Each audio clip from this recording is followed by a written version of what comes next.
बोलो गुरुदेव भगवान की जय। प्यारे कृष्ण कन्हैया लाल की जय। श्री विष्णु पुराण। विष्णु पुराण में पंचम अंश चल रहा है और 9 अध्याय हो चुके हैं। आज 10वें अध्याय से कृष्ण लीला चल रही है। आज है शरद वर्णन तथा गोवर्धन की पूजा। श्री पराशर जी बोले, इस प्रकार उन राम और कृष्ण के ब्रज में विहार करते करते वर्षा काल बीत गया और प्रफुल्लित कमलों से युक्त शरद ऋतु आ गई। जैसे गृहस्थ पुरुष पुत्र और क्षेत्र आदि में लगी हुई ममता से संताप पाते हैं, उसी प्रकार मछलियाँ गड्ढों के जल में अत्यंत ताप पाने लगी। संसार की असारता को जानकर जिस प्रकार योगी जन शांत हो जाते हैं, उसी प्रकार मयूरगण मदहीन होकर मौन हो गए। विज्ञानी गण सब प्रकार की ममता छोड़कर जैसे घर का त्याग कर देते हैं, वैसे ही निर्मल श्वेत मेघों ने अपना जल रूप सर्वस्व छोड़कर आकाश मंडल का परित्याग कर दिया। विविध पदार्थों में ममता करने से जैसे देहधारियों के हृदय क्षारहीन हो जाते हैं, वैसे ही शरतकालीन सूर्य के ताप से सरोवर सूख गए। निर्मल चित्त पुरुषों के मन जिस प्रकार ज्ञान द्वारा समता प्राप्त कर लेते हैं, उसी प्रकार शरतकालीन जलों को स्वच्छता के कारण कुमुदों से योग्य संबंध प्राप्त हो गया। जिस प्रकार साधु कुल में चरम देहधारी योगी सुशोभित होता है, उसी प्रकार तारका मंडल मंडित निर्मल आकाश में पूर्ण चंद्र विराजमान हुआ। जिस प्रकार क्षेत्र और पुत्र आदि में बढ़ी हुई ममता को विवेकी जन स्नेह स्नेह त्याग देते हैं, वैसे ही जलाशयों का जल धीरे धीरे अपने तट को छोड़ने लगा। जिस प्रकार अंतरायों अर्थात अंतराय 9 हैं, संस्कृत में दिया है, कहिए तो पढ़ते हैं। व्याधिस्त्यान संशय प्रमादा आलस्य विरति भ्रांति दर्शना आलब्ध भूमिकत्वान अवस्थितत्वानि चित्त विक्षेपास्ते अंतरायाः। विघ्नों से विचलित हुए कुयोगियों का क्लेशों से पुनः संयोग हो जाता है, उसी प्रकार पहले छोड़े हुए सरोवर के जल से हंस का पुनः संयोग हो गया। अर्थात व्याधि सत्यान स्थान अर्थात साधन में अपवृत्ति, संशय प्रमाद, आलस्य अविरति अर्थात वैराग्यहीनता, भ्रांति दर्शन, अलब्ध भूमिकत्व अर्थात लक्ष्य की उपलब्धि ना होना और अनवस्थित तत्व अर्थात लक्ष्य में स्थिर न होना, ये 9 अंतराय हैं। क्लेश 5 हैं, जैसे आगे आएंगे। इसमें क्लेशों से पुनः संयोग हो जाता है, यहाँ पे शब्द आया है। तो क्लेश 5 हैं। कौन कौन से क्लेश हैं? अर्थात अविद्या अज्ञान जिसे कहेंगे, अस्मिता अर्थात अहंकार, राग द्वेष और अभिनिवेश अर्थात मरण त्रास, ये 5 क्लेश हैं। अविद्या, अस्मिता, राग द्वेष और अभिनिवेश। तो उसी प्रकार पहले ही छोड़े हुए सरोवर के जल से हंस का पुनः संयोग हो गया। क्रमशः महायोग अर्थात संप्रज्ञात समाधि प्राप्त कर लेने पर जैसे यति निश्चलात्मा हो जाता है, वैसे ही जल के स्थिर हो जाने से समुद्र निश्चल हो गया। जिस प्रकार सर्वगत भगवान विष्णु को जान लेने पर मेधावी पुरुष के चित्त शांत हो जाते हैं, वैसे ही समस्त जलाशयों का जल स्वच्छ हो गया। योगाग्नि द्वारा क्लेश समूह के नष्ट हो जाने पर जैसे योगियों के चित्त स्वस्थ हो जाते हैं, उसी प्रकार शीत के कारण मेघों के लीन हो जाने से आकाश निर्मल हो गया। जिस प्रकार अहंकार जनित महान दुख को विवेक शांत कर देता है, उसी प्रकार सूर्य किरणों से उत्पन्न हुए ताप को चंद्रमा ने शांत कर दिया। प्रत्याहार जैसे इंद्रियों को उनके विषयों से खींच लेता है, वैसे ही शरतकाल ने आकाश से मेघों को, पृथ्वी से धूल को और जल से मल को दूर कर दिया। पानी से भर जाने के कारण मानो तालाबों के जल पूरक कर चुकने पर अब स्थिर रहने और सूखने से रात दिन कुंभक और रेचक क्रिया द्वारा प्राणायाम का अभ्यास कर रहे हैं। इस प्रकार ब्रजमंडल में निर्मल आकाश और नक्षत्रमय शरतकाल के आने पर श्री कृष्णचंद्र ने समस्त ब्रजवासियों को इंद्र का उत्सव मनाने के लिए तैयारी करते देखा। महामती कृष्ण ने उन गोपों को उत्सव की उमंग से अत्यंत उत्साहपूर्ण देखकर कुतूहलवश अपने बड़े बूढ़ों से पूछा, आप लोग जिसके लिए फूले नहीं समाते वह इंद्र यज्ञ है क्या? इस प्रकार अत्यंत आदरपूर्वक पूछने पर उनसे नंदगोप ने कहा। नंदगोप बोले, मेघ और जल का स्वामी देवराज इंद्र है, उसकी प्रेरणा से ही मेघगण जल रूपी रस की वर्षा करते हैं। हम और अन्य समस्त देहधारी उस वर्षा से उत्पन्न हुए अन्न को ही बरतते हैं तथा उसी को उपयोग में लाते हुए देवताओं को भी तृप्त करते हैं। उस वर्षा से बढ़े हुए अन्न से ही तृप्त होकर ये गौएं तुष्ट होती हैं और तुष्ट पुष्ट होकर वत्सवती एवं दूध देने वाली होती हैं। जिस भूमि पर बरसने वाले मेघ दिखाई देते हैं उस पर कभी अन्न और तृण का अभाव नहीं होता और ना कभी वहाँ के लोग भूखे रहते ही देखे जाते हैं। यह पर्जन्य देव अर्थात इंद्र पृथ्वी के जल को सूर्य किरणों द्वारा खींचकर संपूर्ण प्राणियों की वृद्धि के लिए उसे मेघों द्वारा पृथ्वी पर बरसा देते हैं। इसलिए वर्षा ऋतु में समस्त राजा लोग, हम और अन्य मनुष्य गण देवराज इंद्र की यज्ञों द्वारा प्रसन्नतापूर्वक पूजा करते हैं। श्री पराशर जी बोले, इंद्र की पूजा के विषय में नंद जी के ऐसे वचन सुनकर श्री दामोदर देवराज को कुपित करने के लिए ही इस प्रकार कहने लगे, हे तात, हम ना तो कृषक हैं और न व्यापारी, हमारे देवता तो गौएं ही हैं, क्योंकि हम लोग बंचर हैं। आनवीक्षिकी अर्थात तर्कशास्त्र, त्रयी अर्थात कर्मकांड, दंड नीति और वार्ता, ये 4 विद्याएं हैं। इनमें से केवल वार्ता का विवरण सुनो। हे महाभाग, वार्ता नाम की विद्या कृषि, वाणिज्य और पशुपालन, इन 3 वृत्तियों की आश्रयभूता है। वार्ता के इन तीनों भेदों में से कृषि किसानों की, वाणिज्य व्यापारियों की और गोपालन हम लोगों की उत्तम वृत्ति है। जो व्यक्ति जिस विद्या से युक्त है उसकी वही इष्ट देवता हैं, वही पूजा अर्चा के योग्य है और वही परम उपकारिणी है। जो पुरुष एक व्यक्ति से फल लाभ करके अन्य की पूजा करता है उसका इहलोक और परलोक में कहीं भी शुभ नहीं होता। खेतों के अंत में सीमा है तथा सीमा के अंत में वन है और वनों के अंत में समस्त पर्वत हैं। वे पर्वत ही हमारी परम गति हैं। हम लोग ना तो किवाड़े तथा भित्ति के अंदर रहने वाले हैं और न निश्चित गृह अथवा खेत वाले किसान ही हैं, बल्कि वन पर्वत आदि में स्वच्छंद विचरने वाले हम लोग चक्रचारी मुनि वे हैं जो सकट आदि से सर्वत्र भ्रमण किया करते हैं और जिनका कोई खास निवास नहीं होता। जहाँ शाम हो जाती है वहीं रह जाते हैं, अतः उन्हें सायं ग्रह भी कहते हैं। तो हम लोग चक्रचारी मुनियों की भांति समस्त जन समुदाय में सुखी हैं। अतः गृहस्थ किसानों की भांति हमें इंद्र की पूजा करने का कोई काम नहीं है। सुना जाता है कि इस वन के पर्वतगण काम रूपी इच्छानुसार रूप धारण करने वाले हैं। वे मनोवांछित रूप धारण करके अपने अपने शिखरों पर विहार किया करते हैं।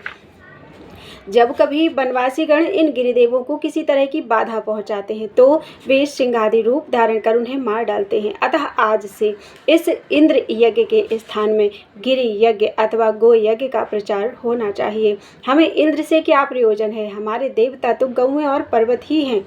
ब्राह्मण लोग मंत्र यज्ञ तथा कृषक गण शीर यज्ञ अर्थात हल का पूजन करते हैं। अतः पर्वत और वनों में रहने वाले हम लोगों को गिरि यज्ञ और गौ यज्ञ करना चाहिए। अतएव आप लोग विधि पूर्वक मेध्य पशुओं की बलि देकर विविध सामग्रियों से गोवर्धन पर्वत की अर्चा पूजा करें। आज संपूर्ण व्रज का दूध एकत्र कर लो और उसमें ब्राह्मणों तथा अन्य याचकों को भोजन कराओ। इस विषय में और अधिक सोच विचार मत करो। गोवर्धन की पूजा, होम और ब्राह्मण भोजन समाप्त होने पर शरद ऋतु के पुष्पों से सजे हुए मस्तक वाली गौएं गिरिराज की प्रदक्षिणा करें। हे गोपगण, आप लोग यदि प्रीतिपूर्वक मेरी इस सम्मति के अनुसार कार्य करेंगे तो इससे गौओं को, गिरिराज और मुझको अत्यंत प्रसन्नता होगी। श्री पराशर जी बोले, कृष्णचंद्र के इन वाक्यों को सुनकर नंद आदि ब्रजवासी गोपों ने प्रसन्नता से खिले हुए मुख से साधु साधु कहा और बोले, हे वत्स, तुमने अपना जो विचार प्रकट किया है वह बड़ा ही सुंदर है। हम सब ऐसा ही करेंगे। आज गिरि यज्ञ किया जाए। तदनंतर उन ब्रजवासियों ने गिरि यज्ञ का अनुष्ठान किया तथा दही, खीर और मांस आदि से पर्वतराज को बलि दी। सैकड़ों हजारों ब्राह्मणों को भोजन कराया तथा पुष्पार्चित गौओं और सजल जलधर के समान गरजने वाले सांडों से गोवर्धन की परिक्रमा की। हे द्विज, उस समय कृष्णचंद्र ने पर्वत के शिखर पर अनुरूप से प्रकट होकर यह दिखलाते हुए कि मैं मूर्तिमान गिरिराज हूँ, उन गोप श्रेष्ठों के चढ़ाए हुए विविध व्यंजनों को ग्रहण किया। कृष्णचंद्र ने अपने निज रूप से गोपों के साथ पर्वतराज के शिखर पर चढ़कर अपने ही दूसरे स्वरूप का पूजन किया। तदनंतर उनके अंतर्धान होने पर गोपगण अपने अभीष्ट वर पाकर गिरियज्ञ समाप्त करके फिर अपने अपने गोष्ठों में चले गए। इति श्री विष्णु पुराणे पंचमे अंशे 10वां अध्यायः।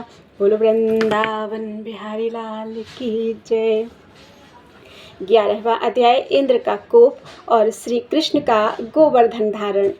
श्री पराशर जी बोले, हे मैत्रेय, अपने यज्ञ के रुक जाने से इंद्र ने अत्यंत रोषपूर्वक संवर्तक नामक मेघों के दल से इस प्रकार कहा, अरे मेघों, मेरा यह वचन सुनो और मैं जो कुछ कहूँ उसे मेरी आज्ञा सुनते ही बिना कुछ सोचे विचारे तुरंत पूरा करो। देखो, अन्य गोपों के सहित दुर्बुद्धि नंद गोप ने कृष्ण की सहायता के बल से अंधा होकर मेरा यज्ञ भंग कर दिया है। अतः जो उनकी परम जीविका और उनके गोपत्व का कारण है, उन गौओं को तुम मेरी आज्ञा से वर्षा और वायु के द्वारा पीड़ित कर दो।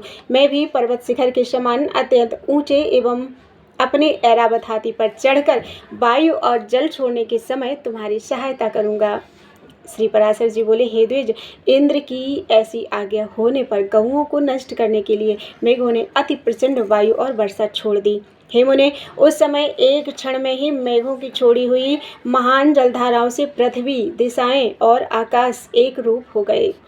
मेघगण मानो विद्युत लता रूप दंडाघात से भयभीत होकर मानो महान शब्द से दिशाओं को व्याप्त करते हुए मूसलाधार पानी बरसाने लगे। इस प्रकार मेघों के अहरनिश बरसने से संसार के अंधकार पूर्ण हो जाने पर ऊपर नीचे और सब ओर से समस्त लोक जलमय सा हो गया। वर्षा और वायु के वेग पूर्वक चलते रहने से गौओं के कटी, जंघा और ग्रीवा आदि शून्य हो गए और कांपते कांपते अपने प्राण छोड़ने लगी, अर्थात मूर्छित हो गईं। महामुने, कोई गौएं तो अपने बछड़ों को अपने नीचे छिपाए खड़ी नहीं और कोई जल के वेग से वत्सहीना हो गईं। वायु से कांपते हुए दीन वदन बछड़े मानो व्याकुल होकर मंद स्वर से कृष्णचंद्र से रक्षा करो ऐसा कहने लगे। हे मैत्रेय, उस समय गोपी और गोपगण के सहित संपूर्ण गोकुल को अत्यंत व्याकुल देखकर श्री हरि ने विचारा, यज्ञ भंग के कारण विरोध मानकर यह सब करतूत इंद्र ही कर रहा है, अतः अब मुझे ब्रज की रक्षा करनी चाहिए, संपूर्ण ब्रज की रक्षा करनी चाहिए। अब मैं धैर्यपूर्वक बड़ी बड़ी शिलाओं से घनीभूत इस पर्वत को उखाड़कर इसे एक बड़े छत्र के समान ब्रज के ऊपर धारण करूंगा। श्री पराशर जी बोले, श्री कृष्णचंद्र ने ऐसा विचार कर गोवर्धन पर्वत को उखाड़ लिया और उसे लीला से ही अपने एक हाथ पर उठा लिया। पर्वत को उखाड़ लेने पर सूर्य नंदन श्री श्याम सुंदर ने गोपों से हंसकर कहा, आओ शीघ्र ही इस पर्वत के नीचे आ जाओ, मैंने वर्षा से बचने का प्रबंध कर दिया है। यहाँ वायुहीन स्थानों में आकर सुखपूर्वक बैठ जाओ, निर्भय होकर प्रवेश करो, पर्वत के गिरने आदि का भय मत करो। श्री कृष्णचंद्र के ऐसा कहने पर जल की धाराओं से पीड़ित गोप और गोपी अपने बर्तन भाणों को छकड़ों में रखकर गौओं के साथ पर्वत के नीचे चले आए। ब्रजवासियों द्वारा हर्ष और विस्मय पूर्वक टकटकी लगाकर देखे जाते हुए श्री कृष्णचंद्र भी गिरिराज को अत्यंत निश्चलता पूर्वक धारण किए रहे। जो प्रीति पूर्वक आंखें फाड़ कर देख रहे थे, उन हर्षित चित्त गोप और गोपियों ने अपने चरितों का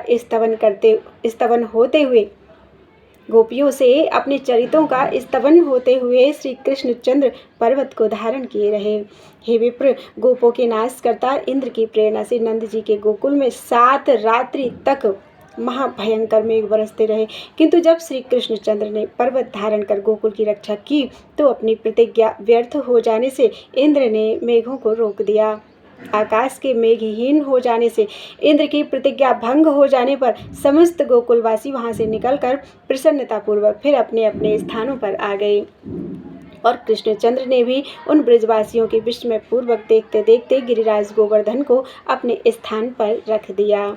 इति श्री विष्णु पुराणे पंचमे अंशे एकादशो अध्यायः। बोलो वृंदावन बिहारी लाल की जय। शक्र कृष्ण संवाद और कृष्ण स्तुति। 12वां अध्याय। श्री पराशर जी बोले, इस प्रकार गोवर्धन पर्वत का धारण और गोकुल की रक्षा हो जाने पर देवराज इंद्र को श्री कृष्णचंद्र का दर्शन करने की इच्छा हुई। अतः शत्रुजित देवराज गजराज ऐरावत पर चढ़कर गोवर्धन पर्वत पर आए और वहां संपूर्ण जगत के रक्षक गोप वेशधारी महाबलवान श्री कृष्णचंद्र को ग्वाल वालों के साथ गौएं चराते देखा। हे द्विज, उन्होंने यह भी देखा कि पक्षी श्रेष्ठ गरुण अदृश्य भाव से उनके ऊपर रहकर अपने पंखों से उनकी छाया कर रहे हैं। तब वे ऐरावत से उतर पड़े और एकांत में श्री मधुसूदन की ओर प्रीतिपूर्वक दृष्टि फैलाते हुए मुस्कुराकर बोले। इंद्र ने कहा, हे श्री कृष्णचंद्र, मैं जिस लिए आपके पास आया हूँ वह सुनिए। हे महाबाहो, आप इसे अन्यथा न समझें। हे अखिलाधार परमेश्वर, आपने पृथ्वी का भार उतारने के लिए ही पृथ्वी पर अवतार लिया है। यज्ञ भंग से विरोध मानकर ही मैंने गोकुल को नष्ट करने के लिए महामेघों को आज्ञा दी थी। उन्होंने यह संहार मचाया था, किंतु आपने पर्वत को उखाड़कर गौओं को बचा लिया। हे वीर, आपके इस अद्भुत कर्म से मैं अति प्रसन्न हूँ। हे कृष्ण, आपने जो अपने एक हाथ पर गोवर्धन धारण किया है, इसलिए इससे मैं देवताओं का प्रयोजन आपके द्वारा सिद्ध हुआ ही समझता हूँ। गोवंश की रक्षा द्वारा आपसे रक्षित कामधेनु आदि गौओं से प्रेरित होकर ही मैं आपका विशेष सत्कार करने के लिए यहाँ आपके पास आया हूँ। हे कृष्ण, अब मैं गौओं के वाक्यानुसार ही आपका उपेंद्र पद पर अभिषेक करता हूँ तथा आप गौओं के इंद्र अर्थात स्वामी हैं, इसलिए आपका नाम गोविंद भी होगा। श्री पराशर जी बोले, तदनंतर इंद्र ने अपने वाहन गजराज ऐरावत का घंटा लिया और उसमें पवित्र जल भरकर उससे कृष्णचंद्र का अभिषेक किया। श्री कृष्णचंद्र का अभिषेक होते समय गौओं ने तुरंत ही अपने स्तनों से टपकते हुए दुग्ध से पृथ्वी को भिगो दिया। इस प्रकार गौओं के कथनानुसार श्री जनार्दन को उपेंद्र पद पर अभिषिक्त कर सचिपति इंद्र ने पुनः प्रीति और विनयपूर्वक कहा, हे महाभाग, यह तो मैंने गौओं का वचन पूरा किया। अब पृथ्वी के भार उतारने की इच्छा से मैं आपसे जो कुछ और निवेदन करता हूँ वह भी सुनिए। हे पृथ्वीधर, हे पुरुष सिंह, अर्जुन नामक मेरे अंश ने पृथ्वी पर अवतार लिया है। आप कृपा करके उसकी सर्वदा रक्षा करें। हे मधुसूदन, वह वीर पृथ्वी का भार उतारने में आपका साथ देगा, अतः आप उसकी अपने शरीर के समान ही रक्षा करें। श्री भगवान बोले, भरत वंश में पृथा के पुत्र अर्जुन ने तुम्हारे अंश से अवतार लिया है, यह मैं जानता हूँ। मैं जब तक पृथ्वी पर रहूँगा उसकी रक्षा करूँगा। शत्रुसूदन देवेंद्र, मैं जब तक महीतल पर रहूँगा तब तक अर्जुन को युद्ध में कोई भी जीत नहीं सकेगा। हे देवेंद्र, विशाल भुजाओं वाला कंस नामक दैत्य, अरिष्टासुर, केसी, कुबलिया पीड़ और नरकासुर आदि अन्य दैत्यों का नाश होने पर यहाँ महाभारत युद्ध होगा। हे सहस्राक्ष, उसी समय पृथ्वी का भार उतरा हुआ ही समझना। अब तुम प्रसन्नतापूर्वक जाओ। अपने पुत्र अर्जुन के लिए तुम किसी प्रकार की चिंता मत करो। मेरे रहते हुए अर्जुन का कोई भी शत्रु सफल नहीं हो सकेगा। अर्जुन के लिए ही मैं महाभारत के अंत में युधिष्ठिर आदि समस्त पांडवों को अक्षत शरीर से कुंती को दूंगा। श्री पराशर जी बोले, कृष्णचंद्र के ऐसा कहने पर देवराज इंद्र उनका आलिंगन कर ऐरावत हाथी पर आरूढ़ होकर स्वर्ग को चले गए। तदनंतर कृष्णचंद्र भी गोपियों के दृष्टिपात से पवित्र हुए मार्ग द्वारा गोप कुमारों और गौओं के साथ ब्रज को लौट आए। इति श्री विष्णु पुराणे पंचमे अंशे द्वादशो अध्यायः। बोलो वृंदावन बिहारी लाल की जय। 13वां अध्याय। गोपों द्वारा भगवान का प्रभाव वर्णन तथा भगवान का गोपियों के साथ रास क्रीड़ा करना। श्री पराशर जी बोले, इंद्र के चले जाने पर लीला बिहारी श्री कृष्ण चंद्र को बिना प्रयास ही गोवर्धन पर्वत धारण करते देखकर गोपगण उनसे प्रीतिपूर्वक बोले, हे भगवान, हे महाभाग, आपने गिरिराज को धारण कर हमारी और गौओं की इस महान भय से रक्षा की है। हे तात, कहाँ आपकी यह अनुपम बाल लीला, कहाँ निंदित गोप जाति और कहाँ ये दिव्य कर्म।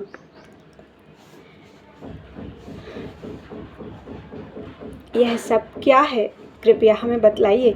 आपने यमुना जल में कालिया नाग का दमन किया, धेनु का सुर को मारा और फिर यह गोवर्धन पर्वत धारण किया। आपके इन अद्भुत कर्मों से हमारे चित्त में बड़ी शंका हो रही है। अमित विक्रम, हम भगवान हरि के चरणों की शपथ करके आपसे सच सच कहते हैं कि आपके ऐसे बलवीर को देखकर हम आपको मनुष्य नहीं मान सकते। हे केशव, स्त्री और बालकों के सहित सभी ब्रजवासियों की आप पर अत्यंत प्रीति है। आपका यह कर्म तो देवताओं के लिए भी दुष्कर है। हे कृष्ण, आपकी यह बाल्यावस्था, विचित्र बलवीर्य और हम जैसे नीच पुरुषों में जन्म लेना, हे अभयात्मन, ये सब बातें विचार करने पर हमें शंका में डाल देती हैं। आप देवता हों, दानव हों, यक्ष हों अथवा गंधर्व हों, इन बातों का विचार करने से हमें क्या प्रयोजन है। हमारे तो आप ही बंधु हैं, अतः आपको नमस्कार है। श्री पराशर जी बोले, गोपगण के ऐसा कहने पर महामती कृष्णचंद्र कुछ देर तक चुप रहे और फिर कुछ प्रणयजन्य को पूर्वक इस प्रकार कहने लगे। श्री भगवान ने कहा, हे गोपगण, यदि आप लोगों को मेरे संबंध से किसी प्रकार की लज्जा ना हो तो मैं आप लोगों से प्रशंसनीय हूँ। इस बात का विचार करने की भी क्या आवश्यकता है। यदि मुझ में आपकी प्रीति है और यदि मैं आपकी प्रशंसा का पात्र हूँ तो आप लोग मुझ में बांधव बुद्धि ही करें। मैं ना देव हूँ, ना गंधर्व हूँ, न यक्ष हूँ और न दानव हूँ। मैं तो आपके बांधव रूप से ही उत्पन्न हुआ हूँ। आप लोगों को इस विषय में और कुछ भी विचार नहीं करना चाहिए। श्री पराशर जी बोले, हे महाभाग, श्री हरि के प्रणय को उपयुक्त होकर कहे हुए इन वाक्यों को सुनकर वे समस्त गोपगण चुपचाप वन को चले गए। तब श्री कृष्णचंद्र ने निर्मल आकाश, शरद चंद्र की चंद्रिका और दिशाओं को सुरभित करने वाली विकसित कुमुदनी तथा बनखंडी को मुखर मधुकरों से मनोहर देखकर गोपियों के साथ रमण करने की इच्छा की। उस समय बलराम जी के बिना ही श्री मुरली मनोहर स्त्रियों को प्रिय लगने वाला अत्यंत मधुर, स्फुट एवं मृदुल पद ऊंचे और धीमे स्वर से गाने लगे। उनकी उस सुरम्य गीत ध्वनि को सुनकर गोपियाँ अपने अपने घरों को छोड़कर तत्काल जहाँ श्री मधुसूदन थे वहाँ चली आईं। वहाँ आकर कोई गोपी तो उनके स्वर में स्वर मिलाकर धीरे धीरे गाने लगी और कोई मन ही मन उन्हीं का स्मरण करने लगी। कोई हे कृष्ण ऐसा कहती हुई लज्जावश संकुचित हो गई और कोई प्रेमोन्मादिनी होकर तुरंत उनके पास जा खड़ी हुई। कोई गोपी बाहर गुरुजनों को देखकर अपने घर में ही रहकर आँख मूंद कर तन्मय भाव से श्री गोविंद का ध्यान करने लगी तथा कोई गोप कुमारी जगत के कारण परब्रह्म स्वरूप श्री कृष्ण चंद्र का चिंतन करते करते मूर्छावस्था में प्राणापान के रुक जाने से मुक्त हो गई, क्योंकि भगवत ध्यान के विमल आह्लाद से उनकी समस्त पुण्य राशि क्षीण हो गई और भगवान की अप्राप्ति के महान दुख से उसके समस्त पाप लीन हो गए थे। गोपियों से घिरे हुए रासारंभ रूप रस के लिए उत्कंठित श्री गोविंद ने उस शरद चंद्र सुशोभिता रात्रि को रास करके सम्मानित किया। उस समय भगवान कृष्ण के अन्यत्र चले जाने पर कृष्ण चेष्टा के अधीन हुई गोपियाँ यूथ बनाकर वृंदावन के अंदर विचरने लगीं। कृष्ण में निबद्ध चित्त हुई वे ब्रजांगनाएं परस्पर इस प्रकार वार्तालाप करने लगीं। उनमें से एक गोपी कहती थी, मैं ही कृष्ण हूँ, देखो कैसी सुंदर चाल से चलता हूँ, तनिक मेरी गति तो देखो। दूसरी कहती, कृष्ण तो मैं हूँ, आहा मेरा गाना तो सुनो। कोई अन्य गोपी भुजाएं ठोक कर बोलती, अरे दुष्ट कालिया, मैं कृष्ण हूँ, तनिक ठहर तो जा। ऐसा कहकर वह कृष्ण के सारे चरित्रों का लीलापूर्वक अनुकरण करने लगती। कोई और गोपी कहने लगती, अरे गोपकर्ण, मैंने गोवर्धन धारण कर लिया है, तुम वर्षा से मत डरो, निशंक होकर इसके नीचे आकर बैठ जाओ। कोई दूसरी गोपी कृष्ण लीलाओं का अनुकरण करती हुई बोलने लगती, मैंने धेनुकासुर को मार दिया है, अब यहाँ गौएं स्वच्छंद होकर विचरेंगी। इस प्रकार समस्त गोपियाँ श्री कृष्णचंद्र की नाना प्रकार की चेष्टाओं में व्यग्र होकर साथ साथ अति सुरम्य वृंदावन के अंदर विचरने लगीं। खिले हुए कमल जैसे नेत्रों वाली एक सुंदरी गोपांगना सर्वांग पुलकित होकर पृथ्वी की ओर देखकर कहने लगी, अरे आली, ये लीला ललितगामी कृष्णचंद्र के ध्वजा, वज्र, अंकुश और कमल आदि की रेखाओं से सुशोभित पद चिन्ह तो देखो। और देखो, उनके साथ कोई पुण्यवती मदमती युवती भी आ गई है। उसके ये घने छोटे छोटे और पतले चरण चिन्ह दिखाई दे रहे हैं। यहाँ निश्चय ही दामोदर ने ऊंचे होकर पुष्प चयन किए हैं। इसी कारण यहाँ उन महात्मा के चरणों के केवल अग्रभाग ही अंकित हुए हैं। यहाँ बैठकर उन्होंने निश्चय ही किसी बड़भागिनी का पुष्पों से श्रृंगार किया है। अवश्य ही उसने अपने पूर्व जन्म में सर्वात्मा श्री विष्णु भगवान की उपासना की होगी। और यह देखो, पुष्प बंधन के सम्मान से गर्विता होकर उसके मान करने पर श्री नंद नंदन उसे छोड़कर इस मार्ग से चले गए हैं। अरे सखियों, देखो, यहाँ कोई मंदभागिनी गोपी कृष्णचंद्र के पीछे पीछे गई है। वह अपने गंतव्य स्थान को तीव्र गति से गई है। इसी से उसके चरण चिन्हों के अग्रभाग कुछ नीचे दिखाई देते हैं। यहाँ वह सखी उनके हाथ में अपना पाणी पल्लव देकर चली है। इसी से उसके चरण चिन्ह पराधीन से दिखलाई देते हैं। देखो, यहाँ से उस मंदगामिनी के निराश होकर लौटने से चरण चिन्ह दिख रहे हैं। मालूम होता है उस धूर्त ने उसकी अन्य आंतरिक अभिलाषाओं को पूर्ण किए बिना ही केवल कर स्पर्श करके उसका अपमान किया है। यहाँ कृष्ण ने अवश्य उस गोपी से कहा है कि तू यहीं बैठ, मैं शीघ्र ही आता हूँ। इस वन में रहने वाले राक्षस को मारकर पुनः तेरे पास लौट आऊँगा। इसीलिए यहाँ उनके चरणों के चिन्ह शीघ्र गति से दिख रहे हैं। यहाँ से कृष्णचंद्र गहन वन में चले गए हैं। इसी से उनके चरण चिन्ह दिखलाई नहीं देते। अब सब लौट चलो, इस स्थान पर चंद्रमा की किरणें नहीं पहुँच सकती। तदनंतर वे गोपियाँ कृष्ण दर्शन से निराश होकर लौट आईं और यमुना तट पर आकर उनके चरित्रों को गाने लगीं। तब गोपियों ने प्रसन्न मुखारबिंद त्रिभुवन रक्षक लीला बिहारी श्री कृष्णचंद्र को वहां आते हुए देखा। उस समय कोई गोपी तो श्री गोविंद को आते देखकर अति हर्षित होकर केवल कृष्ण कृष्ण कृष्ण इतना ही कहती रह गई और कुछ नहीं बोल सकी। कोई प्रणय को बस अपनी भूभृंगी से ललाट से खोलकर श्रीहरि को देखते हुए अपने नेत्र रूप भ्रमरों द्वारा उनके मुख कमल का मकरंद पान करने लगी। कोई गोपी गोविंद को देखकर नेत्र मूंद कर उन्हीं के रूप का ध्यान करती हुई योगारूढ़ सी भाषित होने लगी। तब श्री माधव किसी से प्रिय भाषण करके किसी की ओर भ्रूभंगी से देखकर और किसी का हाथ पकड़कर उन्हें मनाने लगे। फिर उदारचरित श्री हरि ने उन प्रसन्न चित्त गोपियों के साथ रास मंडल बनाकर आदरपूर्वक रमण किया। किंतु उस समय कोई भी गोपी श्री कृष्णचंद्र की सन्निधि को नहीं छोड़ना चाहती थी। इसलिए एक ही स्थान पर स्थिर रहने के कारण रासोचित मंडल न बन सका। तब उन गोपियों में से एक एक का हाथ पकड़कर श्रीहरि ने रास मंडल की रचना की। उस समय उनके कर स्पर्श से प्रत्येक गोपी की आंखें आनंद से मुंद जाती थीं। तदनंतर रास क्रीड़ा आरंभ हुई। उसमें गोपियों के चंचल कंकणों की झनकार होने लगी और फिर क्रमशः शरद वर्णन संबंधी गीत होने लगा। उस समय कृष्णचंद्र चंद्रमा, चंद्रिका और कुमुदवन संबंधी गान करने लगे। किंतु गोपियों ने तो बारंबार केवल कृष्ण नाम का ही गान किया। फिर एक गोपी ने नृत्य करते करते थककर चंचल कंकण की झंकार से युक्त अपनी बाहुलता श्री मधुसूदन के गले में डाल दी। किसी निपुण गोपी ने भगवान के गान की प्रशंसा करने के बहाने भुजा फैलाकर श्री मधुसूदन को आलिंगन करके चूम लिया। श्रीहरि की भुजाएं गोपियों के कपोलों का चुंबन पाकर उनमें पुलकावली रूप धान्य की उत्पत्ति के लिए श्वेत रूप जल के मेघ बन गई। कृष्णचंद्र जितने उच्च स्वर से गान गाते थे, उससे दूने शब्द से गोपियां धन्य कृष्ण की ही ध्वनि लगा रही थीं। भगवान के आगे जाने पर गोपियां उनके पीछे जाती और लौटने पर सामने चलती। इस प्रकार वे अनुलोम और प्रतिलोम गति से श्रीहरि का साथ देती थीं। श्री मधुसूदन भी गोपियों के साथ इस प्रकार रास क्रीड़ा कर रहे थे कि उनके बिना एक क्षण भी गोपियों को करोड़ों वर्षों के समान बीतता था। बेरास रसिक गोपांगनाएं पति, माता, पिता और भ्राता आदि के रोकने पर भी रात्रि में श्री श्याम सुंदर के साथ विहार करती थीं। शत्रुहंता अमेयात्मा श्री मधुसूदन भी अपनी किशोरावस्था का मान करते हुए रात्रि के समय उनके साथ घूमते थे। वे सर्वव्यापी ईश्वर श्री कृष्णचंद्र गोपियों में, उनके पतियों में तथा समस्त प्राणियों में आत्मस्वरूप से वायु के समान व्याप्त थे।